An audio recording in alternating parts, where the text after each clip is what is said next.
Satan, Satan, Satan, our Lord and Master, I acknowledge thee as my God and Prince. I promise to serve and obey thee as long as I shall live. I renounce the other God and all the saints.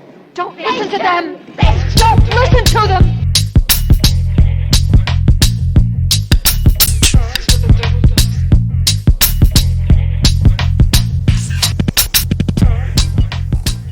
Welcome back to the Ave Satanas podcast and our mini-series, Might Ain't Right. My name is Jack Violently. I'll be your host today. The Ave Satanas podcast is a presentation of the Free Society Satanist. We are a worldwide collective of anarchistic Satanists under the banner of the Global Order of Satan. For more information and how to join us on Discord, check the links in the show notes below. We've also added a Support the Show tab in the show notes where you can directly donate to our fundraising efforts. All proceeds made from that tab will go to our current fundraiser, the Trevor Project. With us today, as always, is our good friend from Capital Area Satanist, Felo. What's going on? Hey, good to be here. Good to have you. Good to have you. Once again, too, we are also joined by the brainchild of this operation here, Queer Satanic. David, how are you this afternoon? I am doing okay. I have not exactly been looking forward to this chapter, but I am looking forward to getting it out of the way. Yes. And brainchild is 100% a compliment, not the insult of dragging us all into this with you. No, I'm kidding. No, but we're barreling down the back half of this book, and still the horrors persist. We've gotten to the inevitable manosphere portion of this book. If you haven't had that on your bingo card, you can kind of knock that off. At the surprise to no one. So, shit, what are we going to talk about? Manosphere stuff? David, you want to take it away? Yeah, so this is Chapter 5, The Chief End of Manhood, Material Success. And the subheading says, Self-preservation, the first law of nature, hell takes the defeated ones, the failures.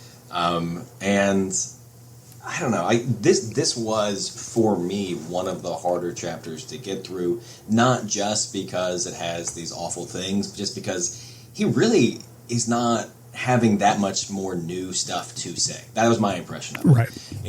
Absolutely. I thought, because I remember when, Sai said she couldn't be here, she's like, I'm going to miss the misogyny one. And I was like, well, actually the last one was the misogyny one, but the quote that I thought of as no, this really encapsulates how much this guy hates and doesn't understand women, it is in this chapter. So there's so much misogyny, it's spread out across 2 chapters.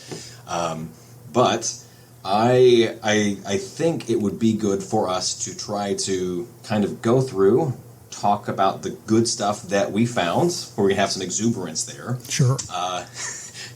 Pick out some of the weird things about him, or the fun stuff about both Ragnar Redbeard, our New Zealand, then Australian, and now Chicago-based proto-fascist, and then a little bit, I found myself reading a lot of the footnotes to this. The edition that we have is the authoritative edition that is footnoted by Trevor Blake, and in some ways he's doing a lot of great work tracking down quotes, but he also he characterizes himself at the beginning as being a mostly neutral commenter. He's certainly not that. He certainly has an opinion, and he forces it in a lot. But as I was reading his footnotes, sometimes that was more interesting than the actual text, because at this point we've gotten to Chapter 5, and Ragnar Redbeard has established that he is an anti-Semite. He has established that he is a racist, and he contradicts himself all the time until you remember that he has different rules for different people. And that continues here. But occasionally his background as that labor organizer does shine through. And so with that, I would like to kind of go through and just pick out the little good stuff that we each saw, of which the first one comes in the first section, and I believe, Felo, you were the first one to find something really good. Yeah, thanks. Not for lack of trying. There's the part of the criteria for our quote-unquote good thing is that it's supposed to be something intentionally good, which is very difficult because it feels like a lot of times we're going, boy, if you interpret it different than the way he was saying it, this could be a pretty cool thing. But I did try and kind of go along with the spirit of that as much as possible, although for this paragraph I did kind of edit out a bit. So the first sentence, which I do not include in this, is therefore get you gold and land and power somehow, which is a very funny sentence. We're pretending he didn't say that for you to say, and then good things happen. Yes. Yeah. So, and then he goes on to say the part that if you exclude that this is about getting gold and land and power somehow, says, if foiled and baffled one way, try another. Where there's a will, there's 1,000 ways. If the worn and beaten tracks are intentionally blockaded against you, do not hesitate to cut a new highway through the jungle for yourself. Never mind the pulpiteers and editors. They are hired to blind and blockade you. All the other... above all, do not follow the multitude, for it tramples downward. Keep losing my spot. Ever downward along the Via del Morte, the road of the dead, to abyss of poverty. I also crossed out poverty in my thing because fuck that gross. Yes. To the abyss of chains and shame. Retreat not. Turn not aside to the right hand nor to the left, but zigzag on, which is very funny that he literally goes serpentine. Ask no quarter, no sympathy, die the death rather than surrender or perishing, strike at your conqueror, withhold not good from him. This is the part that really stood out to me, and it's quoted but not cited. Okay. Withhold not good from him to whom it is due, withal be honorable and upright, never forgetting, well, okay, never forgetting the bravery, blah, blah, blah, but, so... This quoted bit, withhold not the good from him to who it is due, and withal be honorable and upright, was quoted and is so out of character for all of this that I wonder where it came from. And I went down to my own footnotes and did not see a citation, but did see the most hilariously defensive footnote I found in this entire book so far, which is that... if we strictly follow the author's previous admonitions, then one need only be honorable and upright to one's own kith and kin, or to those whom he has formed an alliance, as long as it suits this purpose to honor the alliance. Indeed, this was the code of the ancient Vikings, Goths, Vandals, and other mighty Aryan tribes. As though they went... you might have thought he was saying something good there, but let us assure you it was very racist and bad. I believe you, but that is weird. Yeah, I believe actually the withhold not good from him to whom it is due is just a direct quote from Proverbs. I think he's just directly quoting Proverbs there. Okay, that sounded familiar, but my edition at least is pretty good about even in the most obvious case, like when he references Cain and Abel, there'll be a footnote that says from the book of Genesis or something. So it was odd that they were just like, no, he meant it in the bad way, actually.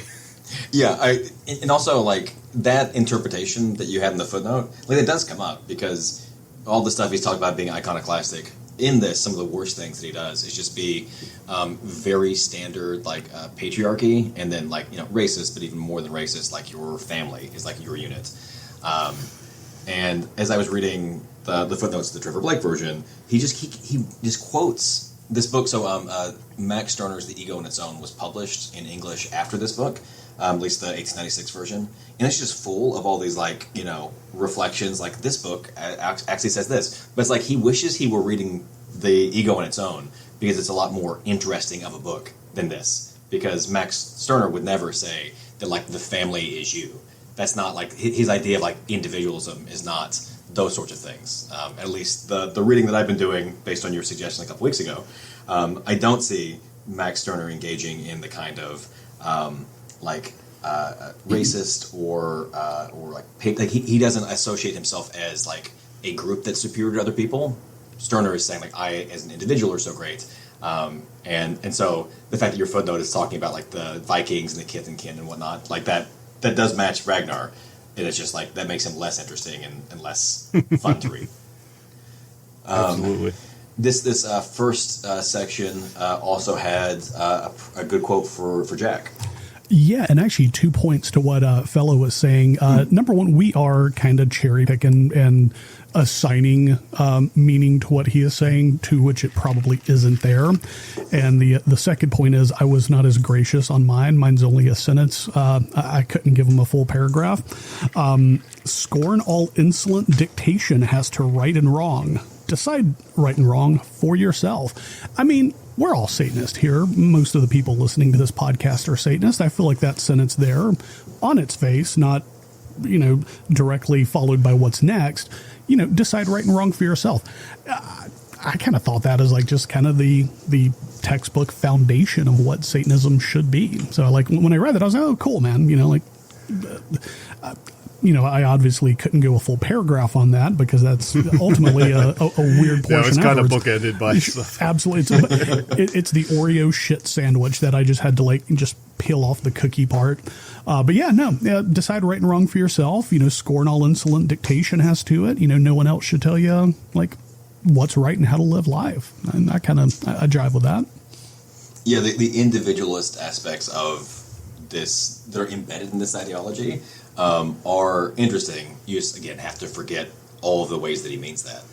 Because the rest of this paragraph, just to say, it goes from what Jack just said to get property. Honestly, if you can, but remember business is business. Mr. Cecil Rhodes, under heavy fire for 15 minutes, captured one herd of cattle himself. So Mr. Cecil Rhodes is the guy that Rhodesia was named after, the British imperialist. Yep. And in a previous week, I was like, I don't know what Mashonaland is. And that's one of the pieces of what became Zimbabwe, I think, but was Rhodesia, the attempted white nationalist, white supremacist state that got its ass kicked in the 70s and 80s. That's the kind of guy that we're dealing with Ragnar Redbeard. And then I wanted to jump in because I think something to flag here is being the individualism that we can recognize as like, oh man, if only he hadn't been such a shitty dude. Don't have right and wrong dictated to you, but know in your heart what is right and wrong kind of thing is a good thing. But I think the takeaway really should be for Satanists in particular is the real potential pitfalls of individualism. Mm-hmm. To the point where, not to get semantical about it, but and I don't remember exactly what the conversation around this was, but around the founding of Capital Area Satanists, we actually were kind of investigating this legacy of individualism within Satanism and going maybe that's not quite where we want to bed down with. And so I don't remember if it was me or someone else, but we were tossing around the line a lot toward our founding, which was individuality, not individualism. And again, not to get semantical, because we obviously do think that you shouldn't just go with whatever the common sense of right and wrong is, because often, we'll have much more specific ideas of what right and wrong is that are contrary to that. But to be very aware of pitfalls, and that other people who are very bad have gone, you can't tell me what's right and wrong. And in later, I think in this chapter, we'll even say, listen to your heart, it can never be wrong. And I thought, well, that's obviously bad advice coming from you. And also, you don't believe it because no one believes that everyone else's intuition is right all of the time. Yes, exactly. Yeah, and I think I picked out the line, life is life and defeat is hell. But that's basically because there's a Lieback song from the 80s that's a cover of Live is Life. They said Life is Life, and it was very funny. But then right after that is exactly what you're saying. Obey thine inner voice. It can never err. It is thy very soul. And it's like, yeah, he doesn't mean that at all. But it is one of those things that, yeah, it sounds okay. Anyway, that's some good stuff we found in the first section. People can't see this, but we have it marked up, like color-coded. And as we scroll through section 2, it's just like a solid page and a half. No, more than that. It's like 2 pages of just bad stuff. In section 2, it's real bad. So I'm still trying to go down and find something good again. And when we get down to section 3, we find something, I think I marked this as good. What chance has a conscientious man when pitted in statesmanship, literature, or commerce against the organized knavery of sanctimonious and powerful cutthroats? To them he is a pigeon to be plucked, a buck to be hunted, a criminal to be chained, a madman to be made sport of, a lamb to be skinned, a heretic to be burnt alive. Certainly, it is not a good strategy for man to openly proclaim his loss of faith in conventional morality if he desires to get on in the world. A wiseling keeps his real sentiments on this point to himself, guards them as his own life. The best mask for moral heresy is one of pretended sanctity. It is very effective. Nearly all of the higher thieves are ostentatiously pious. Thus, when you hear pulpiteers and journalists vociferously proclaiming their profound acquiescence in moral principles, it is safe to conclude that they are engineering some subterranean swindle. This sounds like he is attacking people who are elites, who actually have power in society. And this may come from a time when he did feel these things. The more we read, the more I think he's just upset at, like, the, like, quote-unquote elites, the way that, like, right-wing populists talk about these things. And I think also, like, this sort of cynicism may have come from his own failures, because I do also think a lot of people who have real power also have real principles. They do have, like, sincere values, and this is not the best way to look at things, but it does feel fun to be like, if you try to play by the rules that you were taught, you won't succeed, because people set these things up to exclude you and take advantage of you. And that is an empowering thing, or just a way of, like, you're not wrong to think that the game is rigged against you. And certainly, we mentioned that a lot of his seeming contradictions were solved by going, oh yeah, he's a white supremacist, so there's no contradiction.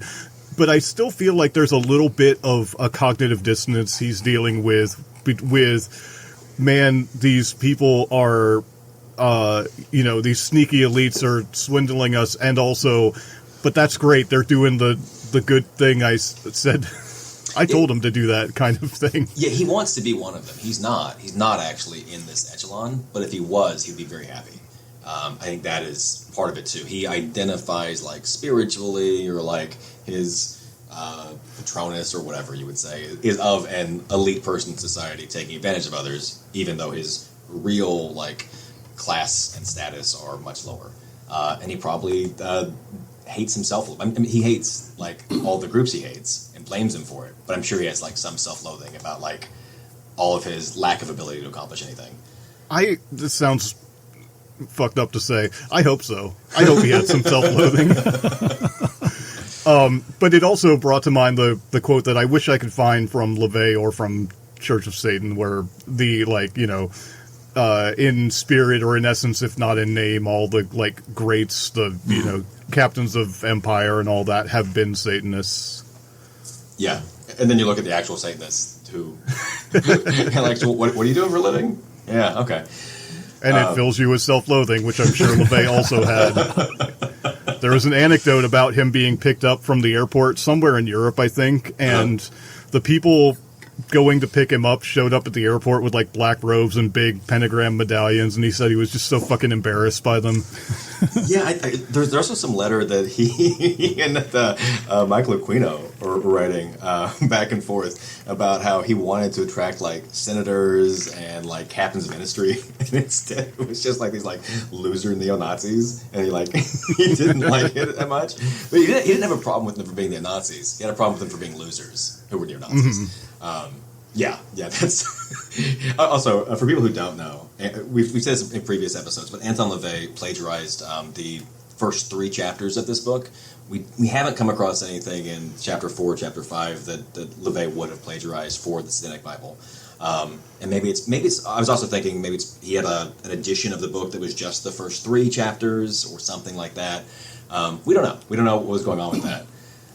But Anton LaVey was gifted a house in San Francisco in like the 1950s, late 1950s, with him and his basically common law wife. They never actually got married, but he and Diane Haggerty, who edited the Sidonic Bible, had that.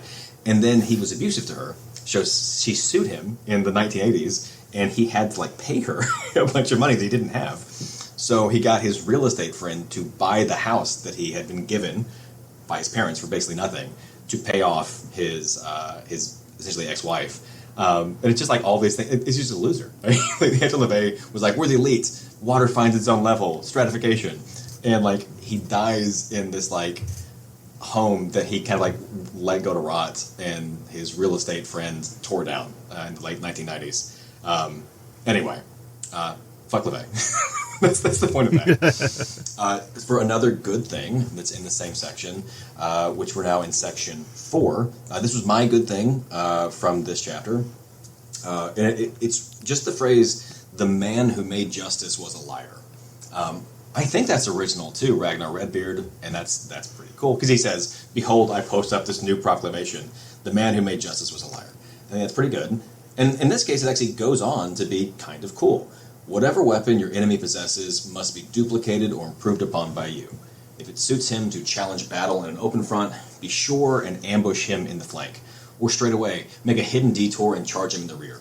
It is your chief business to delude him, deceive him, decoy him, outgeneral him if you can. If moral scruples and fear of what the world will say prevent you from doing this, then you were born to subordination and you had better surrender, for you can never hope to vanquish. You must be born again. That's a reference to the Bible being born again. And I like this, in part because it goes completely against what he said earlier in this book. This is a new thing, because before he's like, no, you have to like smash them in the face. You have to like go head on and like, kill them. And this is Ragnar saying the exact opposite. Like whatever way you can do to prevail over someone is good. And that's a more interesting idea.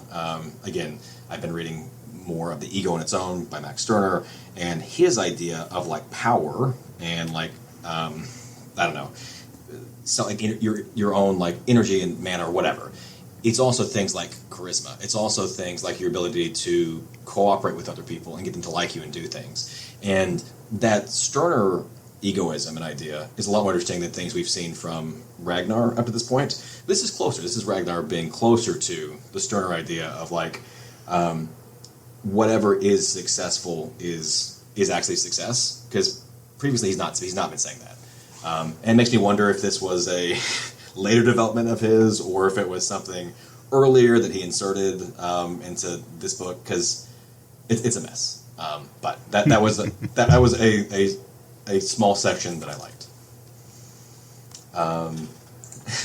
Scrolling through, we're in section 5. Nothing good in section 5 for any of us. Section 6, we have a good thing. No, I just like this one. We can no more establish an infallible system of ethics than we can establish infallible systems of religion, philosophy, or politics. And it goes on to some more out of that. But I like this in part because it goes, again, completely against everything that Ragnar has said at this point. He has been saying he has created an infallible like system of ethics and philosophy, and it's the strong do what they want, kill everything, crush everything. And here he says, like, you can't build an infallible anything. And I like the idea that like things are in flux, and that seems to be what he's saying here. But this is completely in contradiction to what he has said at every point prior in this book. It's almost like he's been making this shit up as he goes along. Yeah, I feel like your comparison to like, yeah, he's just wandering down the street just like saying stuff. Yeah, that, and also like if he had a real editor, if he had a real person other than himself under a pseudonym who had been reading this, maybe some of these like contradictions could have either been resolved or built upon in interesting ways. And that's not what happens. He just says one thing and then later says something else. And sometimes it's resolved because he was anti-Semite or racist or misogynist. And sometimes it's just because I think he changed his mind, and this is a product of several years of him writing. But this section does have another good part, and this one is from Felo. Yeah, another one kind of surgically removed from its surroundings. No surprise there. And I think sort of goes on I didn't really put it in our notes, but there's like a throwaway line from Section 5, which we don't have to go back for, but talking about like the honest workmen are displaced by dishonest workmen, the honest judges are undermined by dishonest judges. Mm-hmm. Like, that's the part where I was like, oh yeah, this guy was a labor organizer, ostensibly on the left before doing the, no offense to anyone here, but the podcaster heart rate turn. Yes. So yeah, the section that I found that was weird and kind of good is when a band of rich men plunder the poor, that is business shrewdness, practical statesmanship, and financial integrity. But if bands of poor men plunder the rich, that is larceny, burglary, highway robbery, and rebellion. When the Anglo-Saxon invader is cooped up and slaughtered in India, that is mutiny and red-handed murder. But when he mows down sepoys in battalions, or fastens them with muzzles of the cannons and blows them to ribbons, that is upholding the majesty of law and order. And it's like, that's not only one that you could read as positive, that's one that does read as positive if removed from this. And it's, even though there's another example that follows the same format immediately after, it feels so out of place with it. Like he almost made a mistake. Like he meant to be sarcastic the other direction. Well, this makes me think, what I was saying before about writing in different times, that he was like reusing old material because he just didn't have that much writing.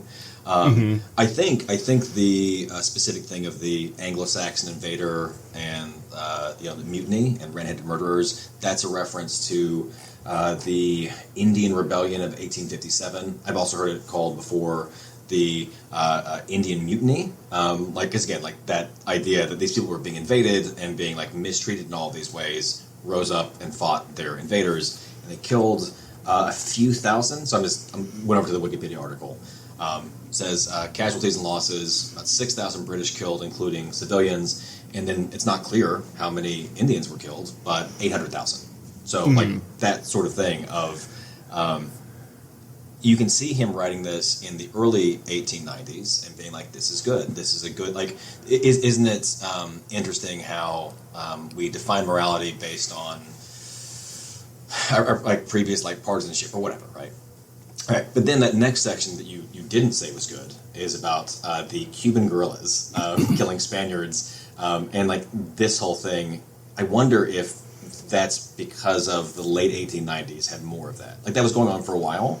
But he's very negative about, he says Cuban patriots on one hand and brutal Negro murderers, by which he means black people doing it. Yeah. And that's just his racism. Yes, and also the point that he ties up all these examples with at the end is basically instead of examining the dynamics of power and how our context and nuance change how we view certain things, he basically goes on to say, see, everything's meaningless because this doesn't mean one thing universally at all times, therefore you can't trust anything. Yes. And actually that reminds me, or it leads into what is pretty close to that, was my weird thing, and it's the phrase, right has always been emblazoned on the standards of victory, and wrong on the draggled rags of lost causes. And our note from Trevor Blake says, what else could this mean except that the Southern lost cause was incorrect because it failed. And I don't think that's what it is. I don't think he's actually talking shit about the Confederacy here, because he has said previously, wasn't it stupid that so many white men died basically to try to end chattel slavery when we know that these are inferior. And so I think it is not a targeted criticism of Confederate lost causes. I think he's simpler than that. I don't know. Do you have an opinion? I feel like he was kind of stating that, history is written. The book of history is written by the victors. That's kind of what I read into that. More than the like you would say, like the lost causes. I was just feeling like he was just talking like, victors usually write history, but I could be way off in that. I think he's using it in this like very general way about like what were they, the Jacobins were the British monarchs that lost and ran off from the continent and kept like coming back and stuff, and he would be like, that's a lost cause and like they're losers. But I think he still thinks the Confederacy was correct and good. Yes, actually, could you scroll up slightly to the one right above my green paragraph? You down slightly, where it says, when government soldiers shoot down American rebels, in quotation marks. Yeah. This is called a glorious victory, in quotes. But when government soldiers shoot colonial rebels during the Red Flag riots, that is considered a wicked massacre. And so for rebels in the Civil War to be in quotes, I think is pretty obviously signaling a sympathy for them. Mm-hmm. Yeah. But also these are all kind of, he's using these as examples to say that I don't understand nuance and context and nothing means anything, but what it is also very explicitly saying is might doesn't make right. Yes. Yeah. And also, like, we skipped over it, but, like, one of the things we noticed is that he kept bringing up fucking Napoleon all the time, and, like, very famously, Napoleon lost. And he's like, wow, what a great guy Napoleon was, but, like, he lost. So why do you keep saying, what a great dude? Yes, in quite a historical fashion, if I remember correctly. I mean, remember what happened to Napoleon, like... Yeah, well, and also, like, again, Julius Caesar, wow, what a great guy. Well, he got stabbed. He got murdered. Does that mean he lost? Like... Yeah. He comes up where Brutus is compared to John Wilkes Booth in a face-off I did not see coming. Yeah, actually, I scrolled down to that. The next green section was yours, but right above it is history is full of similar logic to the things we've been saying. Brutus, for instance, who poignarded Julius Caesar, his friend and benefactor, has always been held up to public estimation as the noblest Roman of them all. Whereas Booth, John Wilkes Booth, who slew Abraham Lincoln, is everywhere and at all times spoken of as a malevolent assassin. Now, I want to take two things there. One, very famously, Dante's Inferno has Brutus as one of the three people being chewed on by Satan in the very lowest and center level of hell. I don't think he's actually held up as the noblest Roman. And also, John Wilkes Booth shot Abraham Lincoln because he loved slavery so much. And it's just one of those things of just like, yeah, if things were completely different, they would be different, wouldn't they? Yes. Anyway, we have your good section here too. I think so. Right next to it, I wrote the I forget who it was that wrote the pseudo profundity of people will run in the rain but sit in the bath kind of thing. Yes. Well, if you run in the bath, you just get water everywhere. I mean, yeah. And plus you slip and fall. I mean, who needs that? Yes. But I shouldn't be paraphrasing memes, but I love the clap back at this piece of literature where someone was like, yeah, someone hungry will eat an apple but duck if you throw it at their head. Okay, so my next section of green just sort of follows on from the upholding law and order versus being red-handed murderer kind of thing. In fact, I kind of wish they had just been back-to-back without all that other stuff in the middle. But citizens who break the written law are hauled before judges, inquisitionally cross-examined and chained for long years in state dungeons. But the statesmen and legislators may sell their country for gold and break every statute, law, and constitution in the land without the least fear of legal intimidation. Indeed, the approbation of the state is all sufficient nowadays to sanctify any crime, even the most abominable. In this particular of granting absolution, the state is gradually supplanting and absorbing the church. It sounds pretty good. Yeah. And I think it sorry, go ahead, Jeff. No, go ahead. You're good. And then we skip some things, and there's this famous quote that I think gets attributed to Stalin a lot of the times, but it very much precedes him. and I don't think he ever said it, but in this book, Ragnar Redbeard says, slay one man in order to rob him, and you are a murderer. Slay 1,000,000 men in order to rob them, and you are a renowned general. And then he gives some other examples. Annex from one person, and you are a felonious ruffian, but annex from the whole population or from rival nations, and you are made Chancellor of the Exchequer, Chairman of the Ways and Means, or decorated with the Grand Cross of the Legion of Honor. And then a pretty good section here. Take from the peasantry an infinitesimal proportion of their petty property, and they will lynch you as a lazy, thievish tramp. But take 2/3 of their harvest by law and rule, rent, interest, or tax assessments, and they will turn out in the middle of the night to cheer you in your steam horse palace car as it whirls through their godforsaken villages. Sorry, I'm enjoying the overall thing, but man, he hates the working class. But then he quotes, to steal the goose from off the common is awful rascality, but to steal the common from the goose is splendid statesmanship. And that's a reference to an old poem from the first half of the 19th century. Like, these ideas that he's saying here are not new, they're not innovations of his. And as we've said before, if you've read lots of books, you understand that this is not an innovation of Ragnar Redbeard. If you're 14 years old and you read this, you're like, wow, he really gets it. Please, if you're 14 or 15, read more books, especially before you read this one. All right, so the thing about the goose, and he says, men who write down holy fables in books are called apostles of God or canonized as saints, but men who tell regulation lies in the ordinary course of business are popularly supposed to be wicked and ungodly scamps. The delightful storyteller who prints a pleasing yarn coined out of his alcoholic imagination is known as a gifted author, but the plain blunt writer who interprets facts and proclaims them openly is an incarnation of iniquity, madness, blasphemy, a verifiable Apollyon, Satan.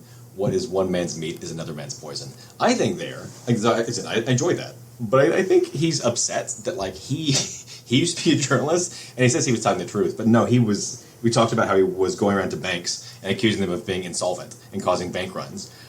He was not actually telling the truth. He's just jealous that other people, if they did lie, did it within the bounds that he didn't do. Anyway, it's a fun section, but it tells you when you know about Arthur Desmond's real life, you learn to read some of these things that's in between the lines there. Yeah.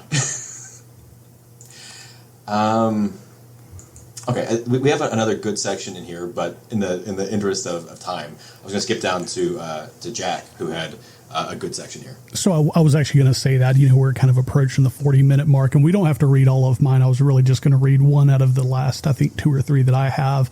But yeah, we still got to get to the odd and the really bad here. So I'm going to skip down to the second one. Okay. Better far for a free animal to be killed outright than to be mastered, subordinated, and enchained. Mentally, morally, physically, a grown man should swear allegiance to no extraneous moralism, custom, or arbitrary rule of conduct. He ought to take a special pride in developing his own individuality, independent of all other men whatsoever. So obviously, we're trying to extract like what we would think would be good with that. But yeah, I mean, swearing allegiance to no extraneous moralism, going back to like what I would read into that to be the Bible or to any other person telling you how you should be good. I kind of read that as, once again, going back to the decide for yourself, be your own moral arbiter.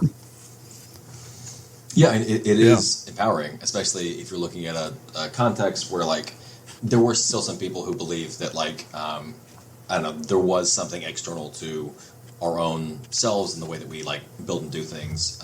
Like, that is it's a very important, like, thing to remember, that we're the ones that are developing these ideologies and we're the ones who decide them, as opposed to them being, like, an external idea that we have to, like, live up to, which is how traditionally Christian religion has treated them. Yeah. Close to that is the statement, for the strong are the natural limit of the strong, and he means this in a very approving way.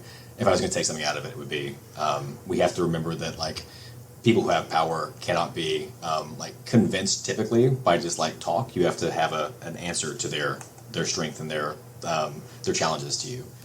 I'm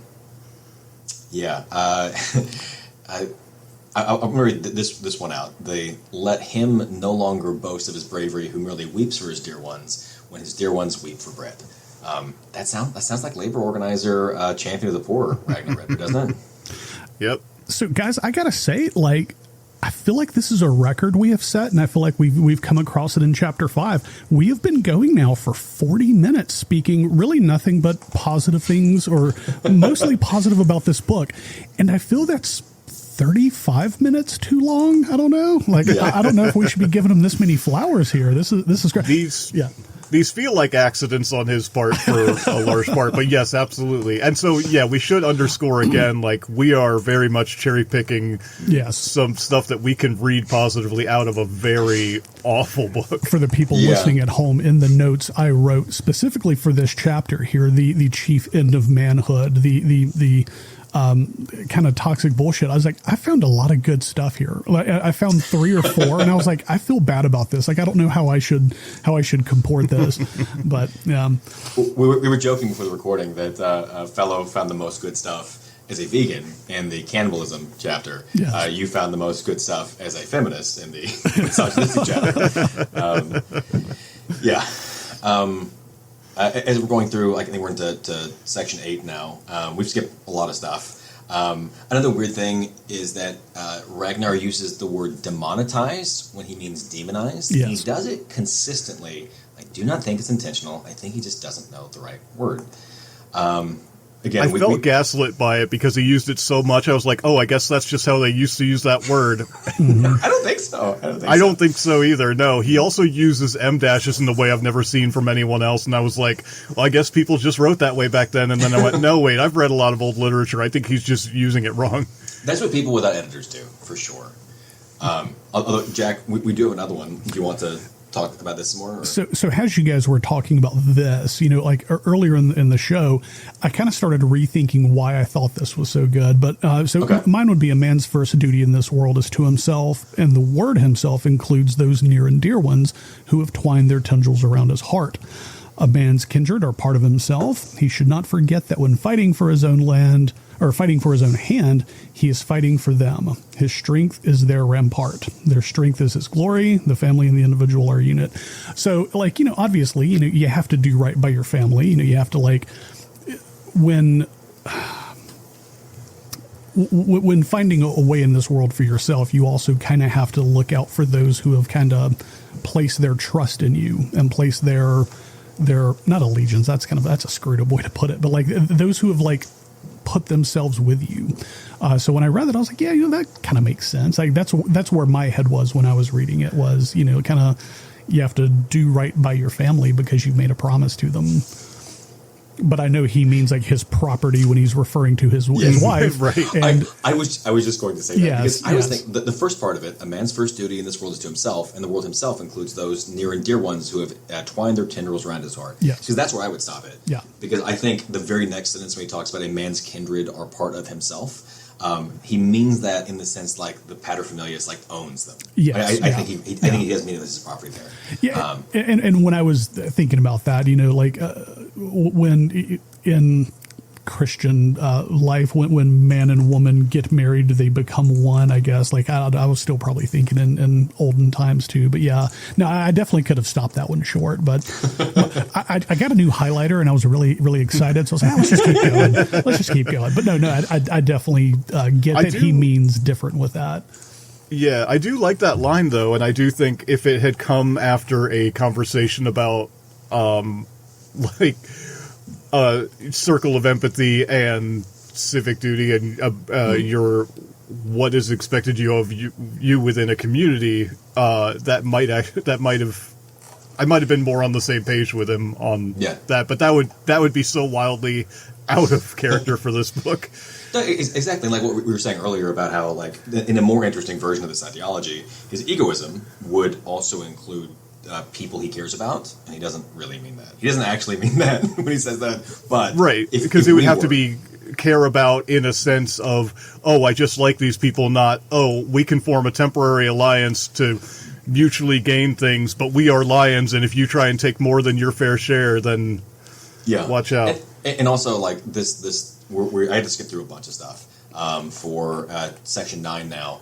Equality can only exist among equals. Civilization implies division of labor, and division of labor implies subordination, and subordination implies injustice and inequality. And I'm like, anti-Civ King Ragnar Redbeard, but no, he means that this is good. He means that equality cannot exist under civilization, and that's a good thing. But he may have originally meant that in some other way. I don't know. Go ahead. That first sentence is a line that I see bounced around like black metal corners a lot. I've seen it on T-shirts and stuff like that. Equality can only exist among equals, and it's a big red flag.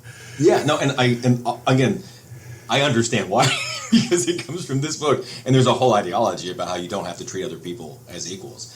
So thank you for flagging that. But like, there's a way to be like, yeah, you can't have equality if people don't have like equal things, and we should try to make people have equal things. Yes, and he doesn't mean that. No, I wish people with those T-shirts meant it that way too. Yeah.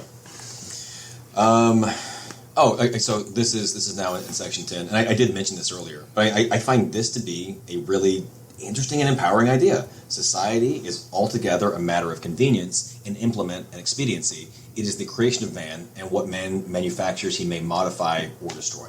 I think that's a really cool idea. That's really everything that we hate about society as we have built as people, which means we can unmake it, we can make it better. Societies have risen, societies have fallen, but man, the germplasm persists with the rising of the sun, the fall of the tides. Man is not only the clay, but also the potter, the paramount determinant. His fate is in his own hands, absolutely, within the length of his tether. Again, this is supposed to be empowering in some way, but I'm skipping over things that are qualifying. When he says man, he means men, and he means certain kinds of men, and he means like not those men of that color or that class, certainly not any women. Only the units. Yes, yeah. Government and society are two distinct entities, and care must be taken not to confound them. Society is the growth of mutual tolerance, friendship, and obligation, but government arises from physical force applied by the strong to the control and exploitation of vanquished foes. The sanction of government is the same that holds good throughout the whole something. Anyway, the footnote that I have, I think, references something Albert Parsons wrote. Albert Parsons was a Haymarket martyr. So he was an anarchist who was hanged when they were trying to crack down on anarchists in the 1870s, I think. That's where May Day comes from. And yet this idea precedes Ragnar Redbeard and is in contexts that grows like this. But you see it pop up, and you keep thinking, like, how can he say the things that he does? But boy, he sure does. And we've now gotten to the end of this chapter with the short little whatever, man is demonetized, where he just keeps doing it.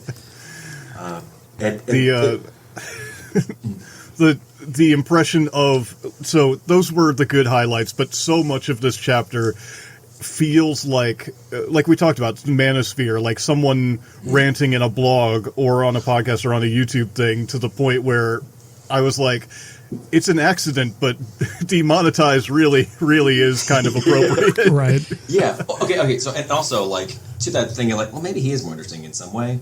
The ending thing is, this little pamphlet has been issued not for private profit, but to assist in uprooting, sorry, it gets bad really fast, assist in uprooting the alien and pernicious ideals that have for long centuries corrupting the blood and corrupting the brain of Europe and America. Conventional moral dogmas and political standards of value are, like wooden idols, the work of men's hands. They have no real basis in nature nor any supernatural sanction. Again, he's going to close this out by talking about the crucified Jew slave and our race is betrayed and so forth. It's bad, but like you said, maybe that is intentional there. Anyway. What I was going to say was that this, like, manosphere stuff, it is important to remember that when someone, like, the target audience of this is people that are not well-read, that haven't, like, been exposed to lots of things, and these good things are kind of what they latch onto. And, like, we were able to find some good stuff in here, even as people that know what he's saying, and say, well, if he meant it this other way. And I think a lot about how when I read something or watched something, when I was a certain age, and I still have this, like, fondness for it because I remember the good stuff and kind of, like, edit out the bad stuff. And the way I hear people talk about things like Joe Rogan or Jordan Peterson or whatever, it's like, oh, yeah, there's that stuff, but also there's this good stuff. And I'm not someone who's an expert in Andrew Tate, but I assume he does also say good things. And just the problem is that the underlying fundamental ideology is so awful, it makes any of the good stuff not actually mean what it's saying. And obviously you can't just set it aside. But in going through this, if I were someone who didn't know as much about it, I can see again how people like pick out the little things that are like speak to them or that are empowering. They mean, well, actually, it means anti-racism. You can't actually say that, but you can see how a teenager or someone who's like in their early 20s could see this kind of thing and see the somewhat empowering stuff and just not be critical enough about it or not have enough context. Does that vibe with y'all? Oh yeah, absolutely. Yes, absolutely. Okay, so that said, we obviously can't go through all the weird stuff. And we did, I think, talk about some of the weird stuff. Like, why does this guy love Napoleon so much when Napoleon lost? His understanding of how, like, lions hunt is not real. That's not actually how that works. We have the bad section. I don't think there's... Oh, all right. The other weird thing about this is that he makes Christians sound super cool again. Again, he makes them sound so cool. I think we're going on 3 chapters in a row on that, I believe. So this one, it says, during the first 3 centuries, Christians, quote-unquote, was another name for free lovers, meeting in catacombs and secret places to enjoy promiscuous sexualism before the end of the world came, an event they expected every day for 300 years. He just like talks about how like an enterprising Chicago pastor has even started a free love Seraglio with himself as the divine thunder thrower, which he calls heaven. And one of its ugliest angels has boldly sworn in open court that she was impregnated by the Holy Ghost, to whom she bore a son in the Orthodox style. There's someone else that he talks about that I think is an English reformer who was like, I think, child prostitution. It's really he made it so that like the age of consent was raised from like 12 to 16, which is where it stayed for like decades and decades after that. And Ragnar's like, that's bad because the guy did it for like explicitly Christian reasons. Again, we are not a Christian podcast. This is a Satanist podcast. God does this guy just go out of his way to make the Christians sound so much better by contrast. There's the what section am I in here? Oh, I'm in 2. Hopefully I'm out of the dark red section, but says Jesus never married, but consorted with publicans, pariahs, Magdalens, meaning disparaging sex workers, yes. All his life. But his silence upon one famous occasion, he condoned adultery, and his nebulous paradise, which nebulous paradise, which socialists and anarchists and other priestlings assert will come, in quotation marks, upon the earth. And I went, hell yeah, man. Yeah. It's a party and you're not invited. I think that is all in section 2 of this chapter. And with that, we've really wrung out every good thing there is in this. We've gone out of our way to have a fun time.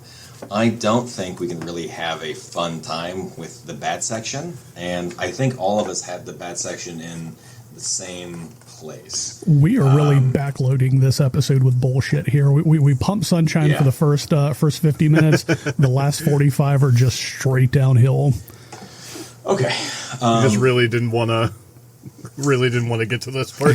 Well, I mean, yeah. And again, this is section 2, so unless people like don't understand, you can't get to any of the other stuff that we're looking at and like pulling good stuff out of without getting through this. And it is unmistakable because it's about 2 pages. It is almost the entirety of section 2, in fact. And before you get into the stuff about the Christians being, free love supporters or whatever, there's this. Jack, you I think had picked out the first part of it. Yeah. Do you want to talk about the first section? Yeah, and I personally, knowing both of you the way that I do, I kind of feel that you would probably have also have chosen this had I would not have. Readers must distinctly understand that sexual morality is nowise condemned in these pages. all sexual relations, as in everything else, morality is what strength decrees. Women are frail beings at the best of times, and in their secret hearts are probably lovers of the unlimited. For the welfare of the breed and the security of descent, they must be held in thorough subjugation. Yeah. Reading no more, I feel like you can understand why I chose this to be a bad one. Just wow. And actually, that was Fellows too. I marked this wrong, but both of you, like, that was. I did jump in on that. I held off for a while because I was like, that was really rough, but maybe I'll find something worse, and I just didn't. I found a lot of bad, but that one took the cake. Yeah. And it goes on from there. Man has captured them, and besides providing for and protecting them, is necessary to keep them on the chain, as it were. And I don't think he means as it were, really. No, he doesn't. Woe unto him, woe unto them, woe unto our race, capital R, if these lovable creatures should break loose from mastership and become rulers or equals of man, parenthetical, but that is impossible. Right, and also I want to take a note to say that the footnote guy we have, Trevor Blake, does say, since he wrote this, women have been given the right to vote and all these things, and the reader will have to judge for himself if this is true. He means that in a sardonic way, I guess. So he's not agreeing with the misogyny here, but he definitely could have done a better job of calling out just like how bad this is. So I had a prediction in my notes of what his footnote was going to be, because I am reading from a different edition. Because, let no one dictate what is right and wrong, choose for yourself. So I chose the book I already owned. But I said it wouldn't surprise me if that same editor who suggested that Ragnar Redbeard couldn't be racist because he said that there were some intelligent New Zealand Aboriginals also said that he couldn't be a misogynist because he called women lovable creatures. Yeah. Yeah. He does not do that, but I think he could have done a much better job. That whole section is bad. It goes on to talk about sexual degeneracy, and it's going back. This was written in 1896 or so, 1890s. And it's wild how these same ideas are always there. Women are inferior. We have to do these things in this traditional way. Like the whole idea of like we have to keep like white women, specifically white women, pure for like breeding stock. Like that goes way far back, and it's just this. They haven't invented anything new with it. But he's saying this is natural. It's the only way it could be. And we pointed this out before, but if it's so natural and so immutable, why do you have so many laws about it? Why do you have to work so hard for this thing that couldn't be any other way? It doesn't really make sense, except that they just think, well, women are inferior, they're basically different species, etc. And he's also adding sexual degeneracy as just a feminine or woman problem. He's not talking about men's sexual degeneracy, which is far worse. But like actually praising it. Yeah. A woman who celebrates sex or who enjoys sex, like that's degeneracy. But when a man does it, like he's conquering. Like he's definitely coming at it from that end, which. Once again, throwing out keeping in theme with the misogyny, the chapter. Yeah, and go back to the Christian thing, because he goes into it more in a way that I think is more fun, like later on. But before this, the first reference is the sexual degeneracy that is now so prevalent among us is the result of Christian civilization. That is to say, the demonetization, means demonization, of man, and the equalization of woman. Again, this guy is saying that Christianity is arguing that men and women should be equal. And it's like, my guy, if only that were true. As long as the husband is absolute imperator within his own four walls, the poisoning of the marriage bed, now so common and so loathsome, cannot take place. If his wife or an intruder dares dishonor him, their death is an effective deterrent. His daughters, controlled with equal vigor, are not permitted to mate with every streaminess, Dick, Tom, and Harry, that comes smirking along, but are given away to men who are born of good stock or have proved their inherent manhood and capacity in carnivorous combat. I don't think this guy ever had kids. I hope he didn't. But it's just like we were talking about before. We didn't read this. Prior to the good thing that Jack said about like the family is an extension of you, and if we had, I think it would have been more obvious that like he means it in like no, they are property, they're an extension of you. You control them, you control their bodies, you control what they do with them. And he's saying it in this way that's like so obviously gross that it is helpful, because you see the stuff like the daddy-daughter dances, right? Yeah. That kind of stuff is, and it feels gross to me, but I feel like if you're in like lots of rural America, it's just like, oh no, that's just, the thing like with the like shotgun for like prom night or whatever, that's the same thing. It's just more normal, and like this guy's just being particularly gross and anti-Christian about it at the same time. Yeah. Go ahead. I know we said like we were joking about the earlier part, and then we're like, all right, we got to be serious and talk about the bad stuff. But some of this bad stuff, while not taking away from how bad it is, was also kind of funny to me, because it will go on from this section to talk about what we've already talked about, how, well, sometimes people say this is good and this other thing that's similar is bad, therefore nothing means anything. And so here, where he's talking about, sexual degeneracy and the sanctity of the home disappearing, and I surrounded the word sanctity in question marks, it felt like this whole horrible section could have been summed up as nothing is true, everything is permitted, except that, and that, and that, gross, stop it, and that. Yeah, it really is that, like, his whole thing, like, whatever is justified, is this whole thing. But he's like, I don't like this. I don't like women being able to have any kind of autonomy. Mm-hmm. It's also funny that, like, he's talking about how in New York, he says the records of our divorce records show that sexual infidelity is spreading like wildfire. A prominent New Yorker has publicly asserted that 2/3 of the married, quote unquote, women in the city are systematically unfaithful. And sorry, there's a phrase, something about that harlot factory. The divorce court. I mean, I don't want to, like you said, we don't want to minimize this because he's being deadly serious about it, and it has pretty horrible effects in the world.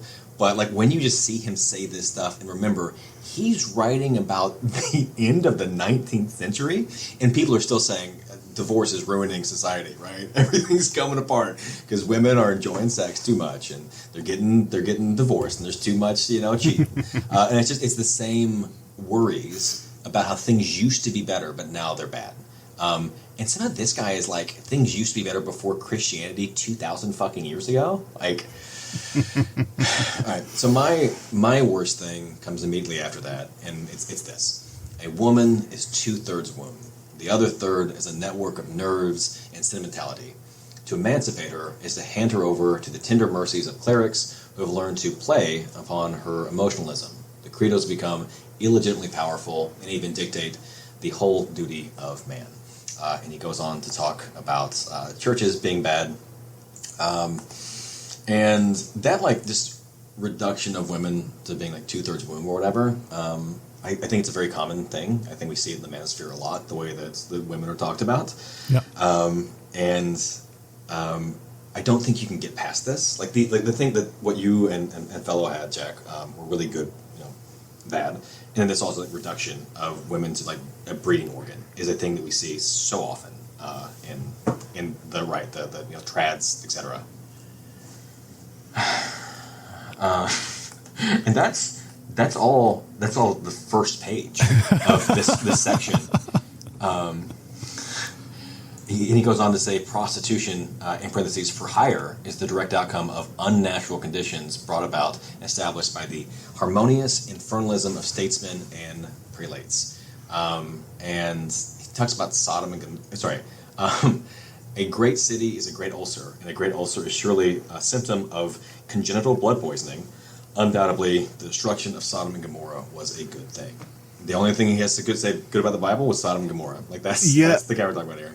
That seemed to be. I felt like that was directly speaking to me in an answer to a question I had earlier in the section, which I even wrote in my margins when we started getting into sexual degeneracy. I thought maybe he was accidentally going to say something pro-gay, being just so anti-women, he was going to say something pro-gay, and I was like, let's find out. And then I get to the Sodom and Gomorrah was good, actually, and went, nope, couldn't even LaVey could pull that one out. I did, and I even pulled the quote early because it goes on from what I just said to, if our modern Sodoms were all raised to the ground, how nature in all her perennial purity would rejoice exultantly. How she would wrap their tombs in crumbling tumuli with a blaze of shining glory. And I guess he's not doing it in explicitly like anti-gay. He means more just like degeneracy of, women are getting divorced. But he apparently, I would say he kind of means that. It's just man, he can't be an anti-Semite because he said that God did a good thing in Genesis, right? Like that's well, actually, I have a thought on that in here too. But for a second I was like, was he ahead of his time and realized that Sodom and Gomorrah was not actually about homosexuality? And I went, no, of course that's what he means by it. But he doesn't really. It doesn't seem to cross his mind too much. But concerning, I know we've haven't explicitly talked about his anti-Semitism much in this chapter because we just hit it so hard in some previous ones. It's been yeah. But at the beginning of section 5, I know I'm jumping ahead a little bit, but I found this this is what anti-Semitism will do to your brain, where he says in saying that it's good to be amoral and sneaky and do whatever you need to do, he says the man animal can never be rendered absolutely quote-unquote moral because by nature he is as full of wiles as a fox or a Jew.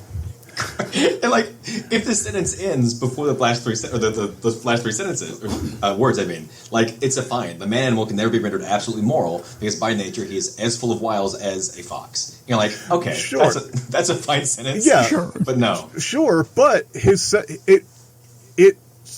I know it doesn't actually, but it seems to negate his anti-Semitism because what he is saying mathematically is Jews are not inherently different than any other people. He is simply saying it in the most anti-Semitic way possible. Yeah, but exactly. But he doesn't actually mean that. You're doing the math of it, but he's just saying the man animal can never be rendered as bad as a fox or this other thing that I hate. That's just really how he means it. I did want one more thing in section 2, and it was just the sanctity of the home is disappearing. No longer can it be asserted that a man's house is his castle. Marriages are becoming proportionally less and less, and baby farming by the government is in full blast. Home life is withering away under the blight of state interference and pastoral benediction. Look over at France, where the growth of government supervision, the absolutism of the husband is attenuated to a mere fiction. And what do you see? A nation steeped in communistic eroticism, as in a Stygian sewer. French women are notoriously unfaithful, and the most horrible sexual lust are practiced and pleasantly laughed at. Their promiscuity results in barrenness, and this, when supplemented by the correlated self-sterilization, is rapidly transmuting the once all-powerful Frankish confederacy into a feeble and decaying tribe, etc. It goes on. But this is like the same thing you hear. You see people talk about those Europeans, or French specifically. The idea that women wanting to have control of their own bodies and how much they actually can get pregnant is this horrible thing that's poisoning the blood. I think Trump even said that specific thing, the poisoning the blood of the nation. And that's a thing that Ragnar says here. And all of these things just they continue to be in the manosphere, and it's wild to me as we read this how he just says the whole thing in the ugliest way possible, and makes it obvious. Was this the first time that he threw shade at somebody not based on their race or skin tone? He just kind of threw rocks at the French people, which sure that's bad, but in given context with everything else he's been saying, if he considers them white enough, if he considers them Aryan and Anglo-Saxon, and also he has a lot of venom for the wrong kind of white people in one of the earlier chapters. That section is so specific that I don't want to be reductive about how bad it was or turn it into a bit, but I genuinely had the thought that this is so specific that I wonder if a French girl snickered at the size of his dick at one point. I mean, so there's that. I think he maybe earlier, and I'm pretty sure later, does talk about how like French men and masculinity has failed, and like the Germans won in the 1870s war, the Franco-Prussian War, because they're just so much more manly, and all the women love the manly men. Like that's also in here. I think it comes up even more in the next chapter. And I think he's just basing. Weirdly, he does this thing where he loves Napoleon and he hates the French because they just lost a war, and therefore everything about like how he perceives their society, which I think it would probably just be like Paris. I mean, I may be wrong here, but I don't think like the French countryside was particularly like sexually liberated or anything, right? Yeah, it could be that thing about a particular French woman, but also like you remember the Bush years where it was like we have freedom fries, we're not doing French fries, that whole thing. Like it just seems like a kind of a constant, the threat of like French progressivism, which I know it's not actually that progressive, but like to Americans, a certain kind of American, the Frenchness just like bothers reactionaries. Mm-hmm. It's a weird obsession.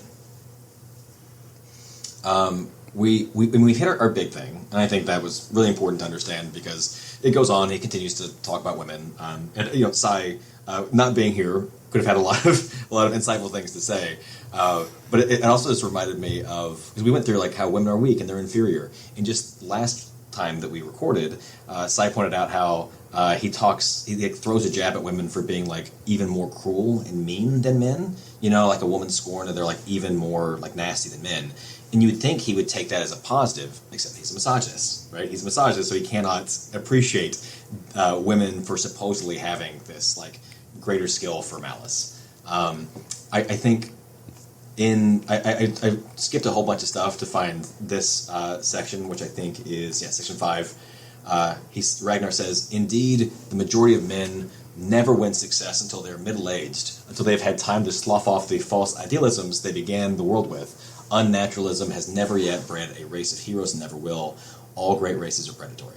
This is him being bad. But the part about only middle-aged men are successful, that's Ragnar talking about himself, right? That's Arthur Desmond. That's Cope. Taking stock of his life and going, man, I get it. I understand everything. There is more anti-Semitism in here that was not highlighted. One that jumped out to me, also in Section 5, who then is right, the Anglo-Saxon or the Israelite? The way that he talks about Christianity is always in this anti-Semitic way. There were some more things in here that I felt we've talked about where he just like talks about like cosmic things and like atoms and stuff in a way that is not actually scientific, but he thinks it's scientific. He's still doing that stuff. And he does use again towards the ends. Where are you? In section 7, he talks about if a man wounds you on one cheek, lay him low, smite him hip and thigh. Self-preservation is the first law of thy being. Hate for hate and ruth for ruth, scorn for scorn and tooth for tooth. Get there, I say, get there at any cost. He's said a lot of this at least twice previously. So when we're talking about him like repeating himself and running out, sometimes he's literally doing that. I have some more things highlighted, but I don't think there is anything particularly interesting. Do you have anything we haven't talked about? And as we go on in this chapter, I think Felo brought up a good point. It is a 100% certainty that if not one, many women in their life have probably made fun of his genitals. Like, just the sheer hatred. And I know that was kind of an aside joke, but like it definitely reads the hatred of women. But yeah, that's well, based on what I vaguely remember hearing about his actual life, he was never married, never had any kids, and was briefly with someone or possibly engaged, and then she just left. And I can't imagine why. He sounds like a real treat. But it's not like he was slam dunk successful, I know what I'm writing about, kind of popular with women kind of thing. Yeah. Okay, so I did, like you were saying, a lot of these people that like, they just say, I'm great. And when you don't know any better, you just like hear them say that and take them at face value. Like, this guy sucked, he was a loser. And a lot of people that read this and like, wow, he's really getting it. They didn't look further. I did find a section that I hadn't highlighted before. where he's talking about why shouldn't they just kill prisoners of war. But he has this this rant about freeborn citizens who are cutting their throats daily in despair at being unable to find a master. Millions are slowly drugging themselves with succulent poisons in the shape of alcoholic and other stimulants. Scientific sterilization is an established custom, infanticide a regular trade, and celibacy increasing by leaps and bounds. And then he says the phrase, right like water finds its own level. I think that phrase is fairly common, right? That's a well-known phrase, but that is something that Anton LaVey said. And, I do not understand how people who have studied this book can read it and be like, yeah, this said great things. Because as we keep going on, I keep finding this particularly bad things, the way he talks about all these people such and such being squalid Jews and Hebrew breeders of desolation. He's doing this the whole time, and we have established that well enough in previous episodes that we don't want to just keep talking about it. The racism, and it's just we're not even highlighting stuff towards the end because it's not even interesting anymore. We only have one more chapter to go, and it's just it's just gonna be it's about why women are terrible. That's what it's about. I don't know. I'm glad. I'd be glad to have Sai for it. Absolutely, yeah. And fellow Sai and I had talked. I think it was the end of the previous time we recorded one before, just about to Fellow's idea of what would be a better book for LaVey. If LaVey was a different kind of person, what would have been a better book for him to have based this on? Yeah, I'm going to be guilty of also doing the things would be different if they were different. Yes, we're thinking about doing that, and so for our final recording, it will be the four of us again. I think we're going to try and come back with that in some way, because it's possible we won't have to talk quite as much for this final chapter, just because there's not going to be that much more new stuff. Maybe we'll be able to find some good things, but this book is just not that interesting once you unlock the key. And we go through, we pick out stuff, and we do this thing where we put in way more work and thought than he did. And that I think that is sort of the gift of criticism and talking to other people who care about stuff, is that you can do this with anything. Almost any book, no matter how bad it is. If you talk to other people who have a wealth of experience and have thought about things, you can get good stuff out of it. But that doesn't really justify the thing itself that you're all talking about. Yeah. Well, this has been eye-opening for me, because you and Felo are the true scholars of this book. I'm the monkey with the symbols, and Sai brings in some insightful stuff too. But I knew it was bad, and I didn't know the extent of it before reading it. So yeah, listening to you two kind of riff on each other, which is really what I wanted from this, because I couldn't really add much to it. I didn't want to give the brain space because I have very limited left. Limited to begin with, but listening to you two kind of really pick it apart with a nuanced perspective, and really translating it for an idiot like myself has been horrible, but also very informative.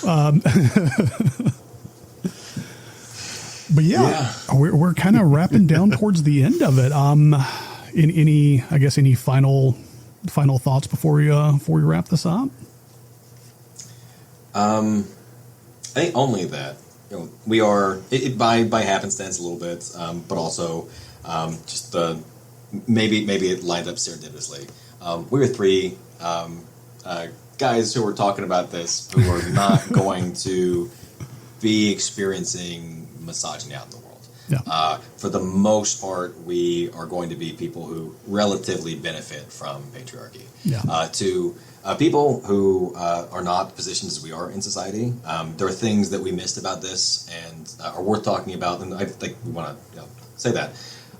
But as people who are able to be when you're able to be a guy in conversation with guys, you do have the ability to just say that's not cool about things. Sure.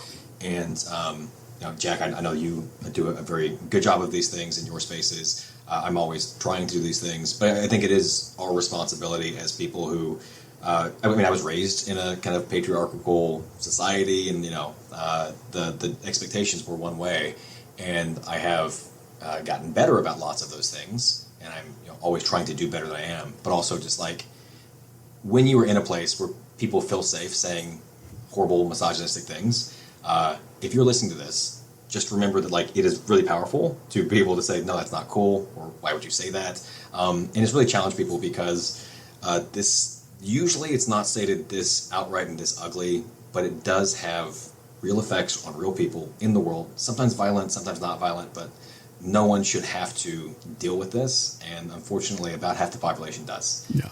So one thing that Cy pointed out to me, and I think one of our first episodes, and my first like real true conversations with her, she would say, anytime somebody says something misogynist or sexist or racist, ask them, what do you mean by that? Explain the joke.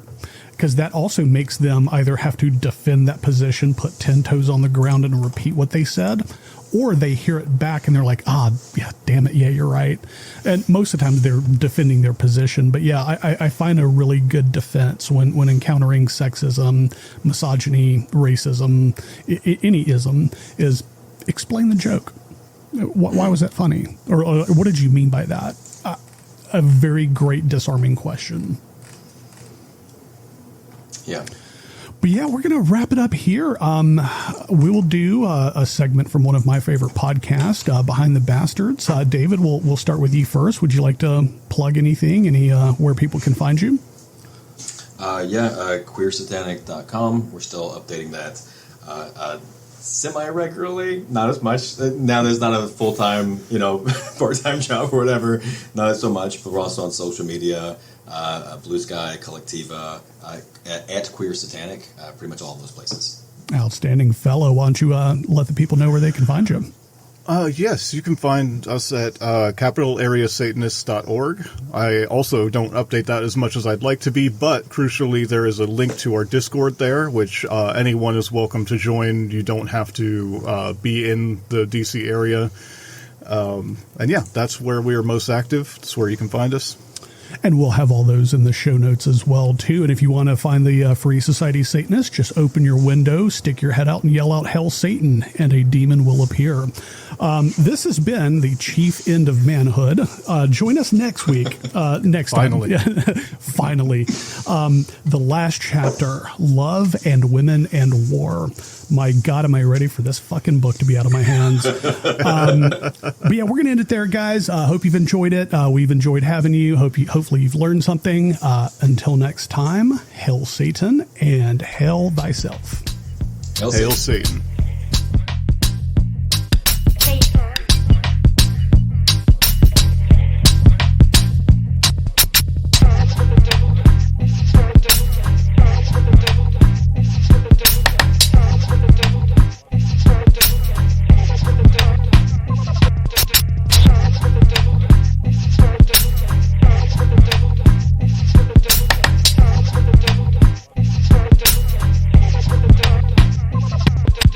Satan, Satan, Satan, our Lord and Master,